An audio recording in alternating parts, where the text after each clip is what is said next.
أعوذ بالله من الشيطان الرجيم.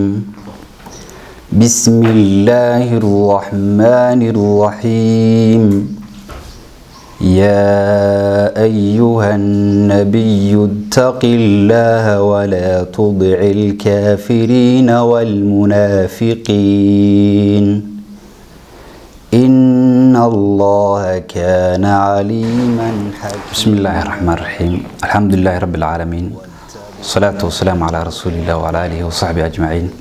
مقعي حسين عبد محمود، waxaan kamid ahay maamulka dugsiga Amiin Quraan Online. Dugsiga Amiin Quraan Online waa dugsi online ah oo lagu barto Quraanka Kariimka iyo culumta shariicada Islaamka.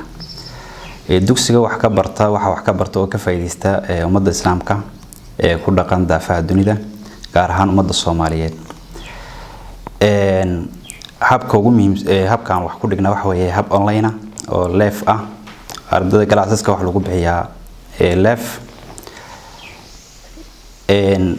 waxa ugu muhiimsan wax ku wadnaana waa internetkaas runtii waxa naga haystay caqabad fara badan baa naga haystay awal hore. hadda caqabada Ilaahay baa mahad waa ka baxnay. waxaana naga caawisay shirkadda SO oo waxa weeye loo soo gelisay internetka fiberka oo awoodiisu aad iyo aad u sareyso, speedkiisuna aad iyo aad u sareeyo. waliba waxaan shirkadda aad iyo aad uga sii mahad celinaynaa inay bishan April iyo bishan May ay waxa weeye speedkii noo sii kordhisay, ay xawaari ku sii dartay.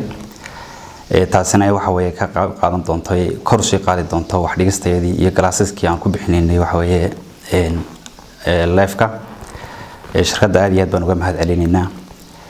dhammaan waxaan kula talin lahaa macallimiinta online-ka wax ku dhiga inay adeegsadaan isticmaalaan fiberka, waayo waa internet speedkiisu aad u sareeyo oo runtii la isku halayn karo weeyaan. marka waxa weeye shirkadda aad iyo aad baan soo uga mahad celinaynaa adeegga fiican ay noo qabatay. aad iyo aad bay mahadsan yihiin. isgaarsiinteena